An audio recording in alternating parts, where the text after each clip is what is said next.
Today, we're joined by Alex Gonzalez, journalist, editor, and founder of the Mexico Political Economist, one of the most incisive new voices helping bridge the gap between Mexico's political complexity and the global business community. Born and raised in Mexico, Alex has built a career at the intersection of power, policy, and narrative. He's worked with globally respected outlets like Rest of World, White Paper, and Contexto, covering everything from Latin American tech to investigative political reporting. Now, through the Mexico Political Economist, he's creating the go-to platform for business leaders, policymakers, investors, and founders who want to understand what's actually happening in Mexico, not just headlines, but context, nuance, and implications. In this conversation, we dive into Mexico's political transformation, what the recent judicial reform means for entrepreneurs, how US-Mexico relations are evolving, and why ignoring politics is no longer an option for anyone doing business in Mexico, and much more. Hey, Alex, thanks for joining us today. I appreciate making the time. Mac, I love to be on this show. Thank you for having me. Oh, it's a pleasure to have you. What I always tell people is there's several key players in the ecosystem that are kind of merging together, all kind of sharing expertise and diving into innovation, entrepreneurship, tech. But of course, with all this, there's this important piece that people sometimes don't understand well, but I think you do. And it comes to politics and the nuances of political challenges that entrepreneurs and businesses have, specifically in Mexico. So I thought it would be fun to have you on and dive into your expertise as well as cover tech because you have covered it for a portion of your career as well. So if you want to start, it'd be great to kind of hear your interest in journalism, writing, and technology and politics first? Did it start as when you were a young kid, and then we can get into kind of your career? I was introduced into politics out of sheer inadequacy. I remember just being surrounded by friends at school who knew far more about politics than I did. I come from a pretty apolitical family, I think, relatively speaking. But but one of the things that I'm always interested in is sort of like the dynamics that we see that go beyond the political. I think that's what I learned as time went on. That's why I studied history and politics at university.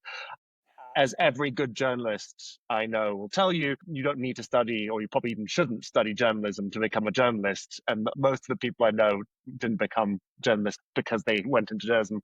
At school, I became a journalist accidentally because at university there was a debate with French far right candidate Marine Le Pen, and she happened to be there. And I had access to the debate because I was a student, and there were massive protests. And I thought it's sort of weird because the protest said, let's not platform a fascist. And I'm like, if she were a tiny fascist with a tiny platform, I'd probably be in agreement. But she is literally polling first place in the French national presidential elections. So maybe it's time to engage, right? And it was fascinating because it went beyond the clips, the sound bites. Hmm. That was a revelation to me. She was a far more complicated and, to a certain extent, more terrifying political animal than I had imagined from just the clips. Right? It's just her slipping up or saying something particularly terrible, and it was far more worrying once you actually engaged with her. And that's more or less taken me down the path I've gone. I work in journalism, but I usually work in investigative journalism, sort of analysis, so much respect for people doing sort of the day-to-day slog, the breaking news. That is Yeah. such hard work. And I like a good lion. But really, I think that the pressures on those people specifically are brutal. You need the clicks, you need the attention, you need to oversimplify. And that's something I'm really trying to avoid with the Mexico Political Economist, Yeah. because ultimately people need a lot more information about Mexico than is currently available in the media generally, let alone in English. English. I was going to get to that. The Mexican political economist is its own thing now, and it's definitely gaining traction. But if we take a step back, you did kind of have most of your childhood or your higher education in Europe. But what's the connection to Mexico, and what are your family roots there? Sure thing. So I'm half English, half Mexican, but I was born and raised in Mexico. I only went to university at 18. I went to the UK and I went to France, and I spent most of my time in the UK. For university, worked after university, did a master's, worked again in London, and then I came back to Mexico. So I was abroad, say, for a stint of about 8 years. So I think it's more of a sort of chunk out of my life than itself. Yeah, and I think you could go on and on about about your political interest, your early interest in journalism. But if we kind of fast forward to what was the inspiration to start the Mexican Political Economist, and then maybe weave in your background with your time at White Paper, Rest of the World, and some of these other news platforms within technology.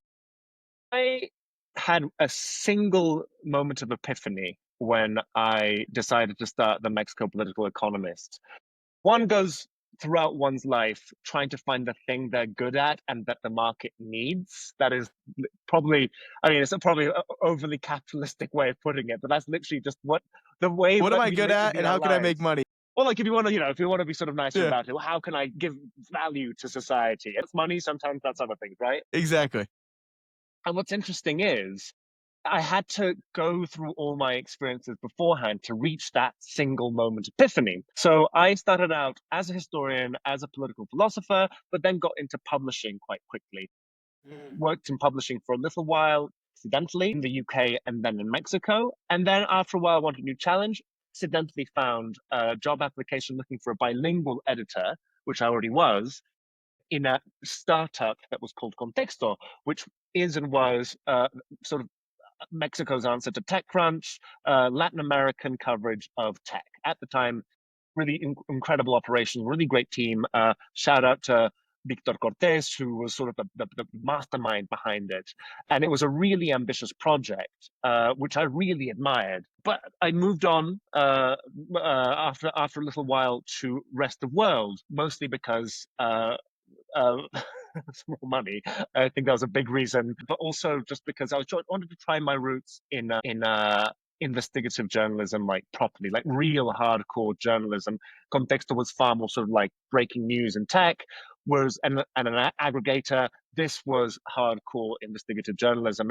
Rest of World is a US based international publication that covers tech in the sort of, we used to call it developing world, but basically the outside of the US and Europe, tech and its effects, but for a US audience, which was such a good school for me. It was Yeah. writing about Latin America because I was the Latin America editor, Mexico, Brazil, Colombia, Argentina, you name it, covering all these companies and countries and tech to an audience that does not give a shit about that demographic or region. And so it was such a challenge, but it was such a valuable one because it shows you so many things, right? It shows you what Americans care and don't care about.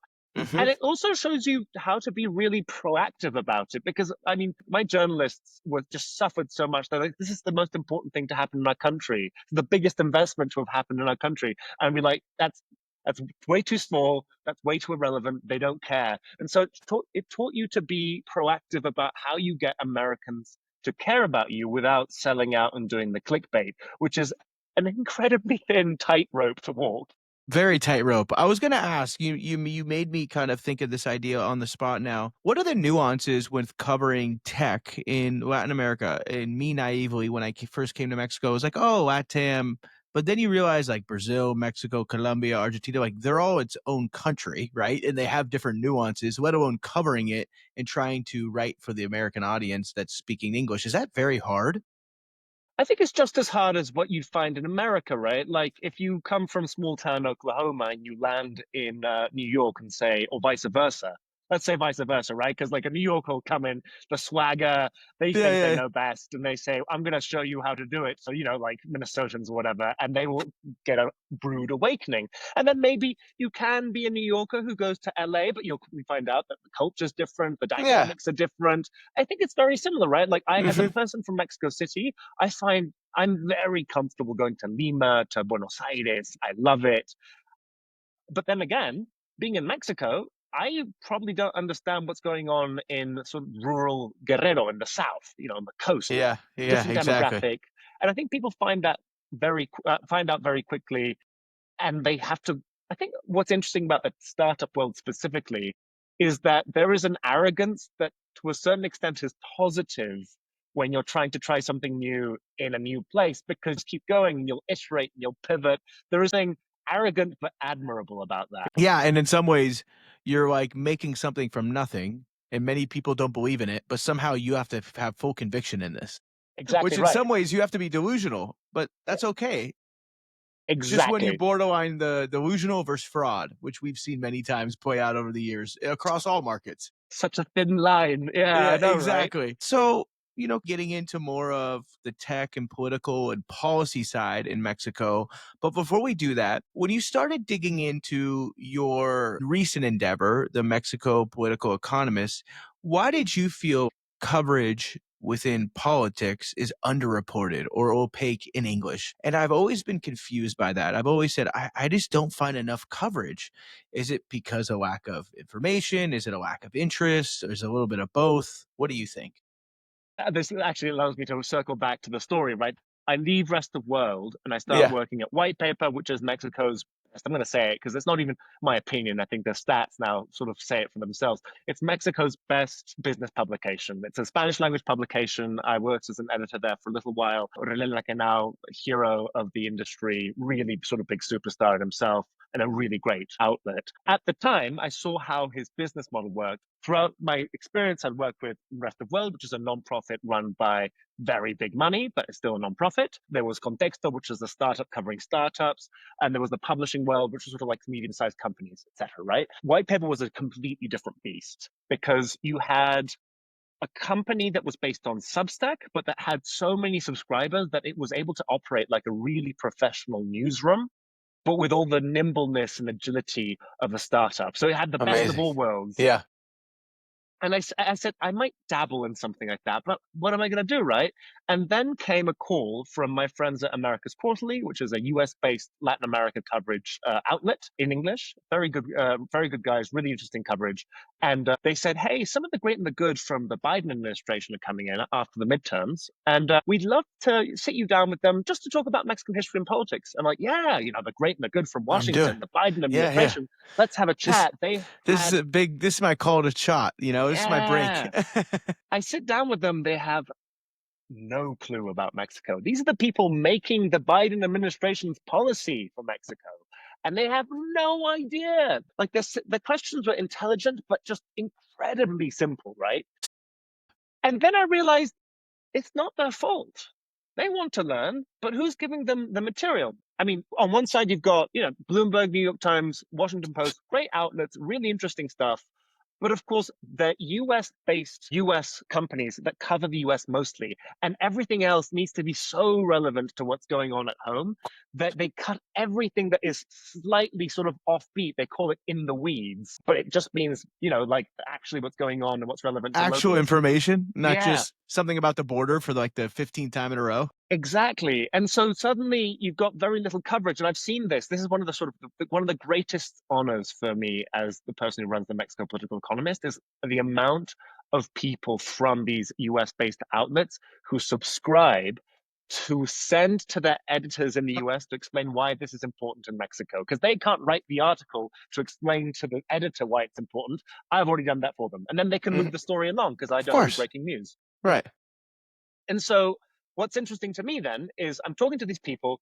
So the English language international media isn't particularly useful if you want to go deep in the weeds, as they, I think, wrongly say. And then even if you speak Spanish, Mexican media is impermeable. Like you cannot understand a thing, even if you speak the language, because it's all these inside jokes. It's all these like monikers and different like terms. It's just incredibly difficult to understand, even if you're a local. And it's just full of politicking and just filling up pages. And so I said, well, what if we just created a Substack based model, very much on the white paper economic framework? But what you do is you make it an English language publication for an English international audience who wants to know about Mexico but needs a sort of quick stop to do it. One of the things is it's very anti churn, because what I'm promising my readers is it's the least amount of information you'll need to know as much as you can about Exactly. the essentials. Yeah. So you come back from this meeting after midterms with the Biden administration and you immediately say, I need to start this now, or was there some lead time, or was there some hesitation? And how did you decide to start with the first article? How did you decide this first article is going to be the first Mexican political economist article? It was immediate because I realized I mean, this is a very tech approach. You just have to screw it up as quickly as possible. Just do it now. And I was about to go on holiday. I was sitting in the airport lounge and I said, I'm going to write the first article. I'm going to write literally the first article. And crucially, I'm going to paywall it from the very start. I think one of the big mistakes, I think in media, but this probably translates to a lot of tech, is you give stuff out for free so people will follow you, so you get known, whatever. But people don't like stuff getting taken away. I still resent YouTube making me pay for like having not having my screen on. I still resent that, even though I really appreciate the service YouTube Premium provides me. I hate that.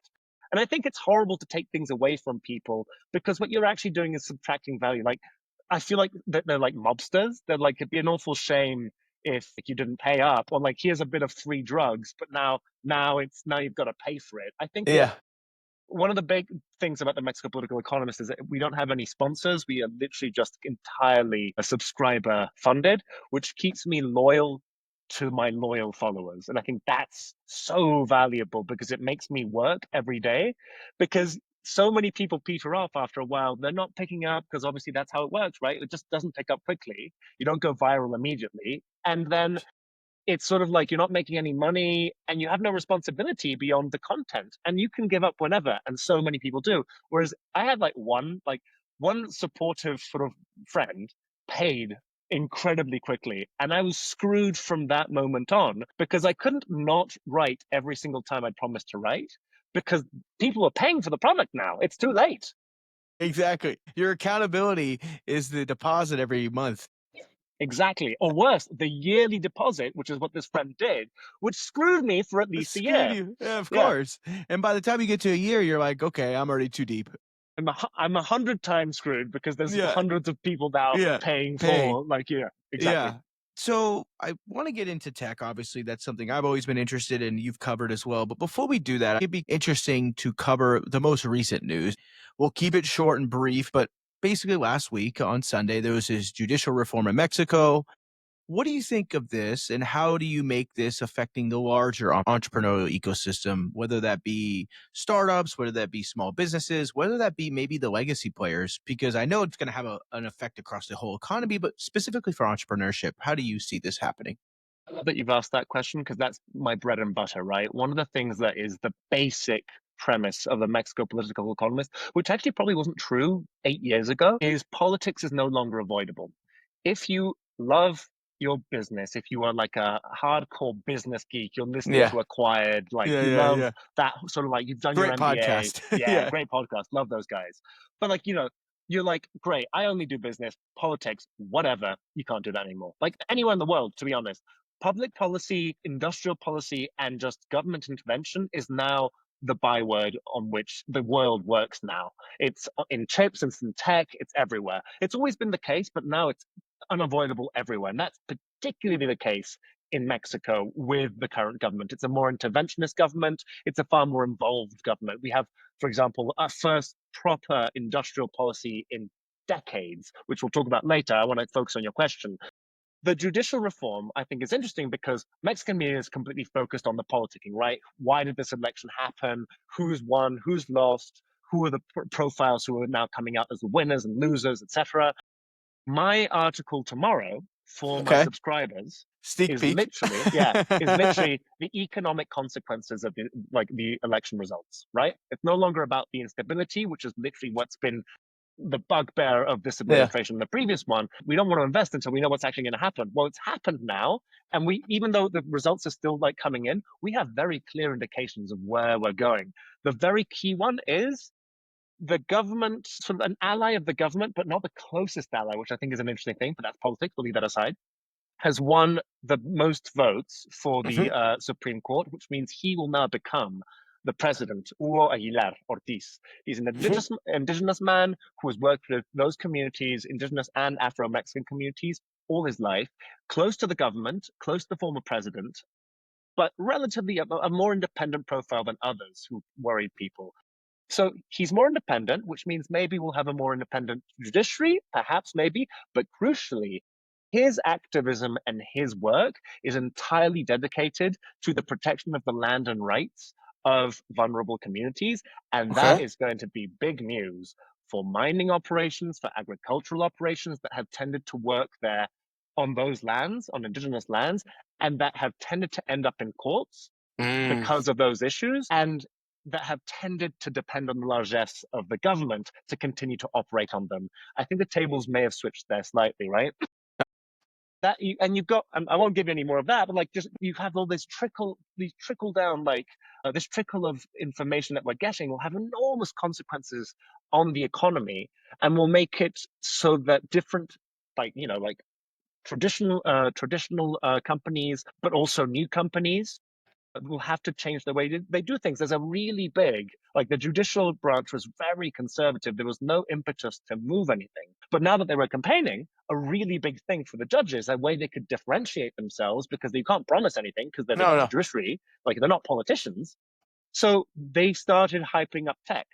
Hmm. And tech is now a really big part of the conversation within the judiciary because that was what they promised. We're going to insert tech into the judiciary. And that's going to mean contracts. That's going to mean development. That's going to mean a lot of stuff for a lot of the people listening to this podcast. Yeah, and I was going to ask that is there's a little bit of some challenges there though when you start to say, okay, we're going to protect maybe indigenous land and protect against some more agricultural growth, but technology sometimes can be disruptive and come and break maybe traditional ways of doing operations, specifically not only in tech but also foreign expansion. So when people are making investments, foreign direct investments into Mexico, they like to have some assurance and some stability. How do you see that playing over the course of this judicial reform in the next 3 to 5 years? Now unsure of maybe the old ways of Mexico of, hey, if I'm going to make an investment of, I don't know, $100 million into a new plant or two, but we don't really know what's going to happen with potential more reforms in the future. Yeah, I think what's interesting is the medium-sized investments. Big companies have enough money to go into Make private arbitrage, make right? it Like work. yeah, they don't need to get involved in the Yeah. judicial system, the public judicial system. They've got Mhm. a private judicial system, which is arbitrage, international arbitrage. It works well. There's a lot of Yeah. money in that, right? It's Gotcha. medium-sized companies that don't have that muscle. I think the judicial reform by far was the most contentious one. And what I think is interesting and perhaps a bit sinister, I don't think it's necessarily sinister, but I think it's sinister after the big debates we've been having, is the fact that now that it's happened, before we had a lot of instability because companies like, what the hell is going to go on? Now what we're going to see is a judiciary that's very aligned with the other two branches of government, which before wasn't the case, which will make the government seem incredibly efficient because there aren't those blockages in the way, right? Like that's the big complaint that the executive has had about the judiciary. They've tried to put through reforms and they get blocked. They try to do this and it gets blocked. That's not going to happen anymore. What we're going Mhm. to see is on the other side, right? It's activist judges perhaps moving in on cases that involve big money and big business. What's Yeah. interesting is that might be an opportunity for medium and small size businesses, which is a big focus for this government. Gotcha. And maybe taking away the power from some of these legacy companies that have controlled potentially the economy in some ways for the last, I don't know, 50 or 100 years, making more of the SMEs to have more opportunity, correct? Is that what would be the right interpretation? You've hit the nail on the head, right? There is a very valid criticism of the existing autonomous independent organizations within the Mexican state, which is they are forces for conservatism, sort of small c conservatism, which is they're in the pocket of big business, of like their ideology, because they've been there for years. There's no pressure on them, no electoral pressure, right? Because we always think, oh, electoral pressure, it's distracting, but actually it's a good way of getting people to focus in on like like results, and they've got long terms, so it's not like they're going to go to like elections all the time. Like Supreme Court judges have 12-year terms, so they've got a bit of time to be like independently minded. Hopefully they will be, right? And judges specifically are very corporate and like sort of in the sense that they respect their sort of like the union of other judges. They don't like other people impinging on their turf, even if they do feel like they're like with the government ideologically or not. Mhm. What's interesting to me is that when you see them hit the anti-trust organization, there's a lot of worry because it might breach the USMCA, the treaty we have with Mexico, US, and Canada. But also, the whole point of an antitrust organization is to break trusts. Mexico is a country of monopolies and duopolies. That thing has not worked for the past 30 years. And the government's criticism of that organization is the only thing they actually did was block government intervention in the economy. So, block government owned companies from going in and providing cheaper goods, going in and competing with private companies. There's a big sort of like philosophical debate about this, right? But like the fact that this is the only thing that it was called COFECE did, at least in the government's opinion, made it very open to criticism. I mean, and it's not beloved by the tech community. When Cornershop, the beloved last mile delivery company from Chile and Mexico, was being acquired by Uber, they almost died because they weren't allowed to receive any cash, or any sort of like injections of cash to keep them going. And they had a very limited runway. And these autonomous organizations, like the Ents from the Lord of the Rings, they debated for 2 months or something, or 3 months, whether or not the one or another organization had the right to deal with this case. So they literally said, okay, well, we've taken 3 months. Like, oh, great, what did you decide? I'll be in charge of this case. And you're like, it's been 3 months. We have such a limited, like, the law doesn't let us get any capital because, oh my God, and it was insane. It was just so frustrating for Uber, for Cornershop, for the people waiting for one of the few Exactly. exits that Mexico had ever had. Had, right. It's easy to write an ad lib or cover a media piece on that for that says hundreds of millions of dollars are being transferred between two tech companies. Whoa, what is this? But the repercussions of if that company wasn't able to continue, think of all the drivers that make a living through this platform. And I think a lot of the times, maybe the listener here or the common person that knows tech understands that, but a lot of these last mile delivery companies maybe don't get enough credit for how much new job opportunities have been created in some ways to allow people to have more opportunities to earn money on their own schedule. Of course, there's complaints about the compensation, but it's increasing the GDP in some ways that wasn't there 10 years ago, right? I mean, and even beyond that, Yeah, like yeah. had the corner shop deal fallen through, that would have been a winter of with no end for investment in Mexican tech, We because probably that still would have, be in the winter. yeah, they would Yeah. have proved that investments in Mexican tech are almost assured not to have exits because they're so rare anyway, that if that had fallen through because of regulatory issues, that would have been a massive issue. What the government now promises, we'll see what happens, is that weirdly, even though it's a left-wing government, the people say, oh, they're sort of centralizing everything. The centralization, says the government, is to increase efficiency, to continue to regulate, but to get things through far faster. We'll see if that's the case. There's lots of worries about it. But I mean, that's the argument, right? Just to hit on that point, to make a clear kind of comparison that's contrasting and pointing to similarities, when you look at the U.S. versus the Mexico federal republics, and where do you see the biggest structural differences between the two systems when it comes to executive power, policy, how it gets done, and basically party discipline? For the person that's maybe into tech, that's just learning a little bit about Mexico's political system. I know I'm putting you on the spot, but could you kind I of love it. sum it up? The best ways I can describe this is the United States is becoming more like Mexico. Mexico is a pretend federal republic. It's a republic, but it's not federal. States have very little power, municipalities have even less because they Mm, don't have the power of the purse. They have very little, they have very few ways of making their own money. They depend on handouts from the government. Yearly, they get X amount of money on the basis of how much money the central government got, and then gotcha. they hand it all out to the rest of the states, and that's your budget, right? Okay. There's few incentives for the states to raise their own money for many political reasons, but that Yeah. makes them incredibly dependent on the president specifically. The United Mhm, States is far more federal in that sense, but mhm. we've seen not just with Donald Trump, but over the course of the 20th and 21st century, the centralization of power around executive functions. Yeah. And what we can see is the Mexicanization of the United States on that sort of constitutional institutional level that then has political repercussions like we've seen with Donald Trump, right? Donald Yeah. Trump acts like a Latin American caudillo, sort of the big boss who is in charge of everything and demands utter loyalty. There's a lot of similarities, unfortunately. Yeah. And some people love that, some people hate it, but it gives you a very certain way of doing politics. We Mhm, saw it recently when the governor of Maine tried to stand up to Trump, and mhm. Trump said, "Well, cut off your funding."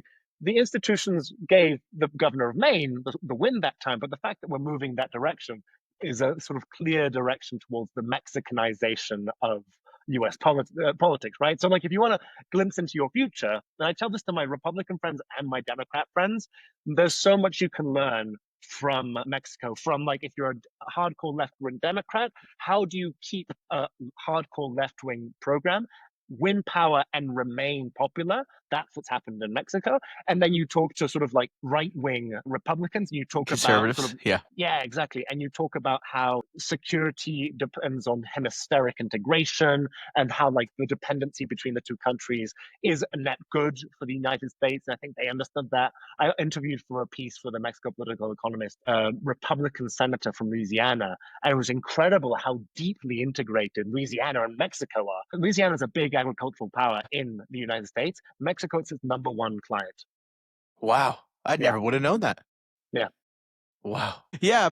Finishing up here, if you were to kind of describe Mexico's current political administration, would you say it is more far left, far right, or is there this mix? Because it can sometimes be confusing to an American that is second language or barely speaks Spanish to really understand what is going on here. And I think what I always joke is in the US, there's two parties. There'll always be two parties for somewhat. And whether you agree with one or not, you know kind of where people stand. Now, if you like the candidates, that's a whole nother conversation. Sometimes in Mexico, it is very confusing of who's behind what. And then there's all these other parties. There's not just two. How would you kind of describe the current administration? It's incredibly complex, but just to Probably another simplify, episode yeah, needed for that, but just to simplify it. just to simplify around the figure of the president, Claudia Sheinbaum, I think she's a very interesting character because ideologically she's clear. She is socially progressive, feminist, pro-abortion, pro-LGBTQ rights. She is a sort of inclusivity, classic liberal in the American Hmm. sense Yeah. on the social issues. But economically, she's very much a pro-business pragmatist with a bent for government intervention, which basically means she's everything. She wants the government in the economy with lots of investment, but the government doesn't have enough money to do all the investment she knows the country needs. So she wants to keep the business community on side. And that's why the business community is far more happy with Claudia Sheinbaum than they were with her predecessor, who was far more, like, like, beloved by, like, the left. What's interesting to me is Claudia Sheinbaum is walking this tightrope, which is she needs to keep the private sector happy, but she also needs to compete with them a lot of the time by creating new companies, by regulating them, by sometimes taxing them more, or rather enforcing taxes, which they were avoiding. Again, this tends to fall down to the court as well. So this is another economic consequence of the court being aligned with the government. But crucially, the business community also kind of feels beholden to her in a good way because she is her main line of defense against Trump, and they're really happy with how she's managed that. So they're very thankful. I was going to say, in some ways, as someone who follows politics, by no means an expert, I've been actually very impressed by the discourse that she's had with Trump compared to other leaders around the world. In some ways, very impressed with the discipline, the ability to conversate respectfully, but also stand her ground. Because in some ways, I was telling a few of my friends and others that I asked me about the current political system down here in the USMCA and the challenges is prior administrations might not been able to walk this tightrope as clean as she has with Trump. Because if it was a different administration, it could have been a much worse disaster right now. Would you agree with that, or do you have anything to add? I'd say that maybe I think because we saw the previous governments, actually both the previous governments interact with Trump in some way, and they both had their approaches which were different, but actually relatively successful. Peña Nieto negotiated. This is the president before the past president negotiated the USMCA on relatively good terms for Mexico. López Obrador had a very cozy relationship with Trump, and then, as you said, right, has excelled in those negotiations. What that tells you is something which is crucial, which is the most important bilateral relationship on earth is the Mexico-US relationship. The 100%. most important relationship for the United States on earth is Mexico, and vice versa. But only Mexico understands and prepares for that. So every single Mexican administration is obsessively focused on how you play the game of chess with the US. And the only reason the US doesn't really realize that it's incredibly dependent on the well being, its trade, whatever with Mexico is because if it went wrong, the United States would suffer enormously, and government cannot afford to have that happen, which is why Trump has tended to back down and be conciliatory towards Mexico. I don't think it's necessarily because Claudia Sheinbaum is amazingly good. She's very good. But I Yeah, think right. there is an understanding that you're like, okay, we are way more dependent on the Mexicans than we thought we were. Or And we I want to think, admit. yeah, Maybe we know, exactly. but we don't want to say it. And Americans will say, oh, Donald Trump doesn't understand that. But you listen to Marco Rubio, you listen to like his officials, and I think like you can sort of see the evolution of this conclusion dawning on.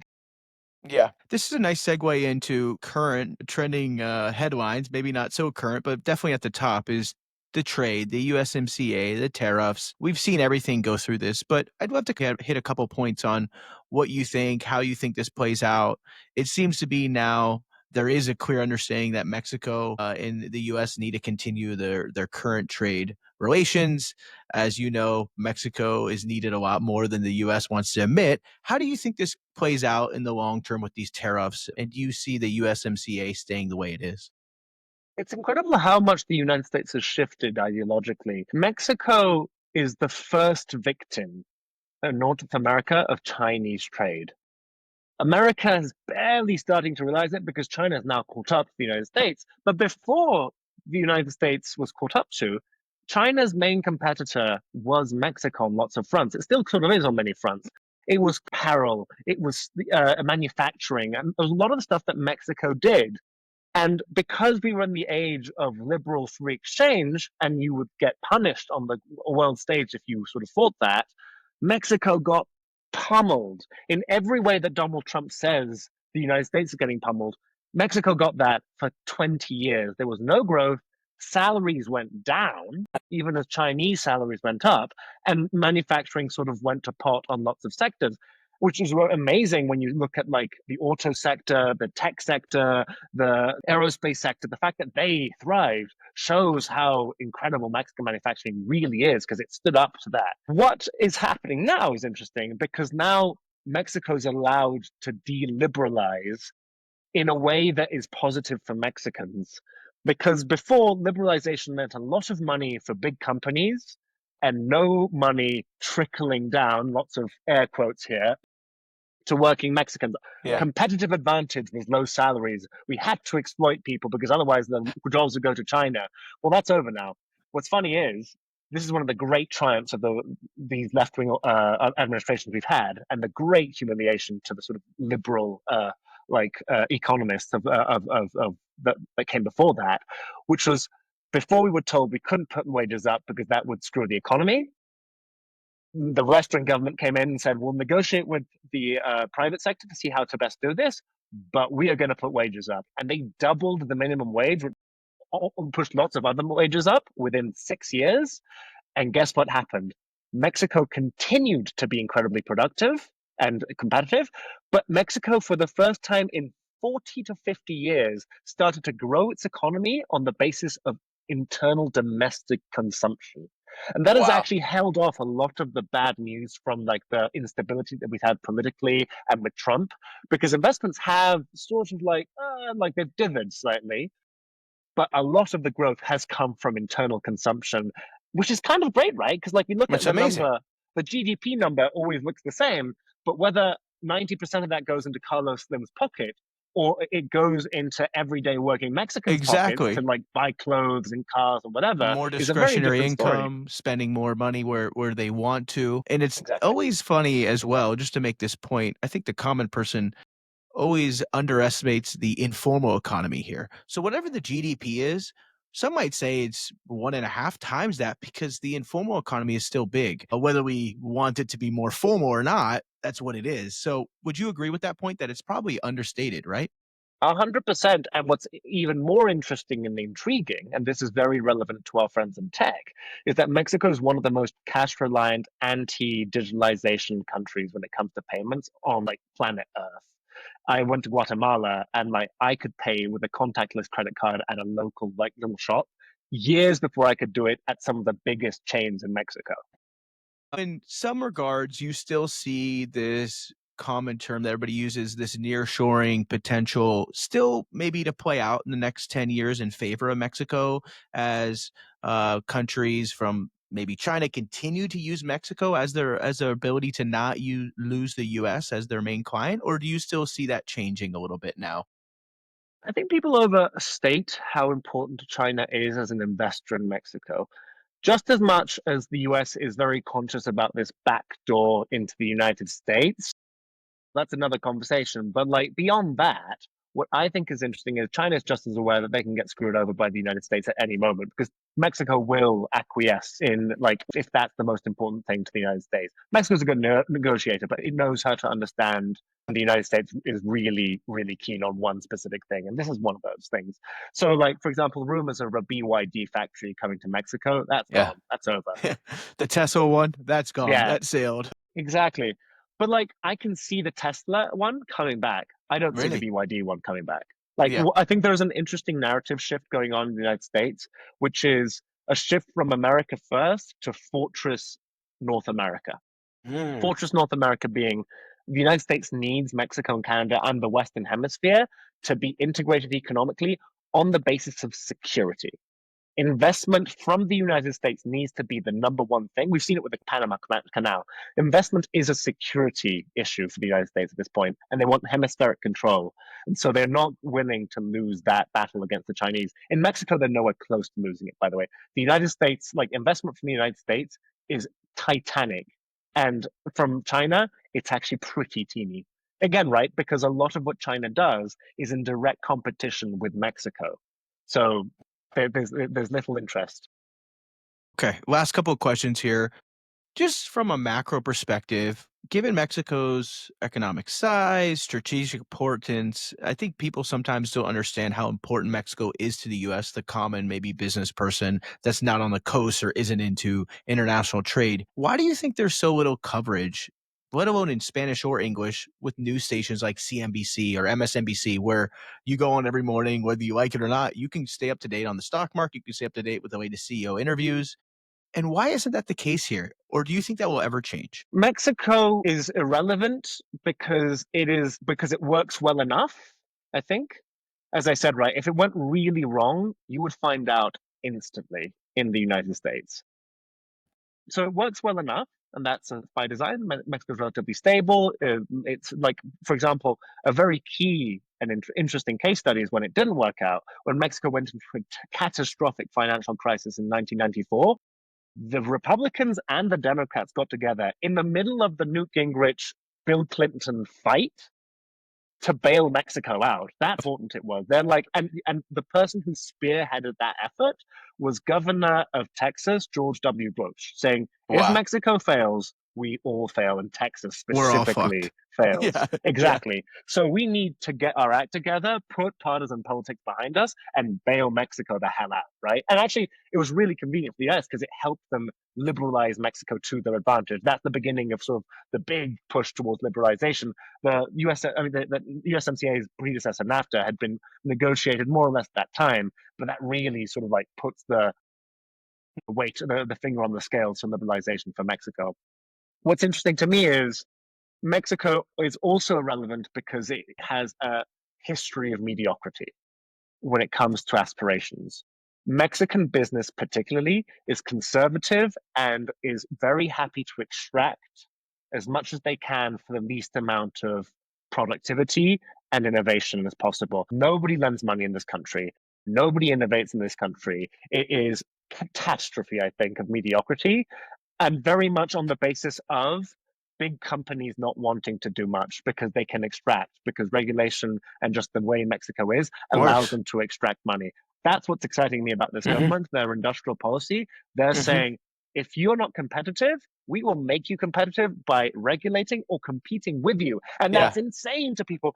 No, that's so unfair. Why would the government come in with their unlimited resources, which isn't true, Which is not and true.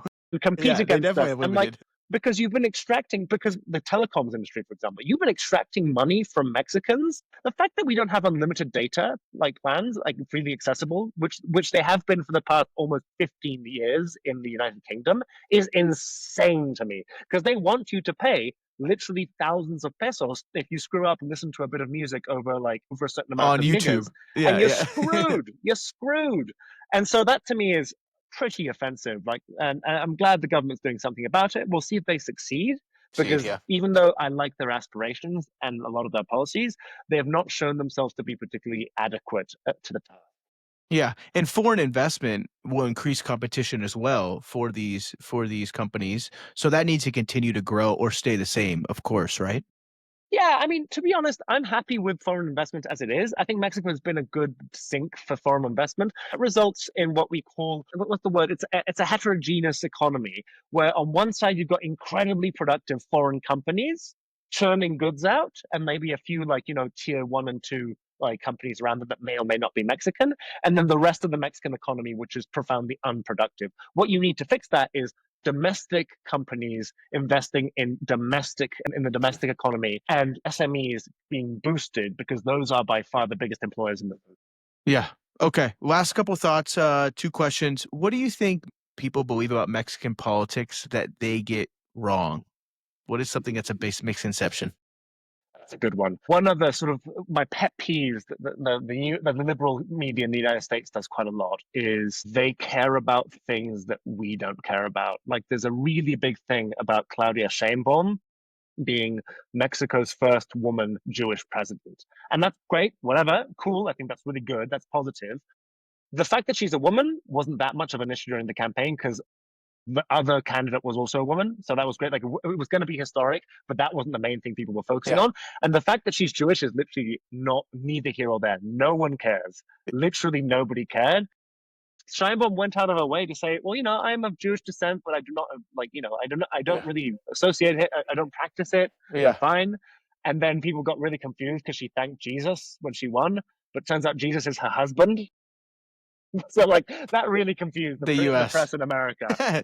But yeah, so I think that's funny. I think that's a microcosm. It's a small example of the misconceptions about Mexico on the basis of prejudice, ignorance, and just disconnectedness. Mexicans are really aware of what's going on in the US because we have to be. The United States really should be more aware of what's going on in Mexico. And what's interesting is that's an uphill battle that I think is worth fighting. Yeah, and that's also why me and you are talking, and also why you started the Mexican Political Economist. So, what's your long-term vision if you had to throw out a 10-year goal or maybe a 5-year goal for what you want to build with the Mexico Political Economist? So to me, the Mexican political economist is ultimately a vehicle for two things, two separate things. It's English speaking people of the world who want to know more about Mexico and need a quick, effective way of getting to it, right? Like, again, I emphasize this a lot. I know if you work in the State Department, etc., I know that you are a busy person and maybe Mexico isn't your main priority and you need to know about Mexico. It's essential, but it's not your whole life. So this is what I provide. I want those people. And I think that we've been relatively successful on that front. I'd like to have a broader basis, but I like that the State Department is a subscriber. I like that the Treasury Department in the US, I like that the European Commission subscribes, like people, individuals from it, journalists, economists, hedge fund managers, VCs, tech folks in the United States follow it. But what's really exciting to me, and this to me is the vision, is to politicize Mexico's business community. Mexico's business community is incredibly apolitical and indifferent, and that hurts them because they don't know how to deal with politics and they need to be able to. And vice versa, by the way, I like Mexican political actors to read this because they have no idea about how the economy works. And so you need to bring those two together because they're getting more and more enmeshed. And so if you Right. get Mexicans reading this, that's a really good sort of start towards having a proper conversation between business, between the state, and how they can work together to make Mexico much more of an interesting place to talk about in the future. How's the receptiveness been from leaders within the Mexico ecosystem at large companies or political leaders with what you're doing? Have you thought about engaging and getting more in-depth conversations and getting more insights? Are they open to that, or is that part of your goal as well? I am a very small team of one. A lot of For what now. This Yeah, is for exactly, now. exactly. In What I 5 do is years, when you have a team of 20, I'm gonna say, "Hey, remember when we talked?" I know, well, Yeah, I'll hold yeah, you to that. yeah. No, so basically everything one of my main priority is to make the content that I make speak for itself, high quality content. That takes up a lot of my time, but I want to keep the people who've already put their money where their mouth is the happiest. They're my main priority. My secondary priority, of course, is growth. It needs to be bigger. At the moment, to be honest, it's very artisanal. I speak to Mexican business leaders and entrepreneurs and investors on a one-to-one basis all the time. They come and ask me questions sometimes, which I'm very honored about. I'm quite close to folks, for example, at the Milken Institute, who sort of open their doors to me to become a moderator and a speaker at their events whenever we talk about Latin America. And so, yeah, you'll see me in LA every once in a while. And then when they come to Mexico, that's been a really lovely experience because, that gives them value and it brings value to me as well. So that to me is the way it's working at the moment. Obviously, it's very word of mouth. Of There course. is no massive marketing campaign. So Yet. for the love of God, this is the marketing campaign. For the love of God, do subscribe to the Mexico Political Economy and share it widely because really my best marketers are the subscribers who pay, Yeah, realize how much they needed the product, of and then they course. go out and evangelize. No, I tell everybody I am a current subscriber. I love it. That's how me and Alex met. I was struggling to find some basic background of what's going on in Mexico, and then we connected. So awesome, Alex. Thanks for making the time, and look forward to keeping in touch and catching up soon. Thank you so much, Mac. It's been so lovely Yes, to chat. of course. That's a wrap on this episode of Cut the Check, presented by VCMX. If you enjoyed this conversation, I would really appreciate it if you subscribed and leave a review. It really helps more founders and investors discover the show. You can find me on LinkedIn at MacMeyer or check out my website at macmeyer.com for more insights on startups, venture capital, and the Latin America ecosystem. Thanks for tuning in, and I'll catch you next week.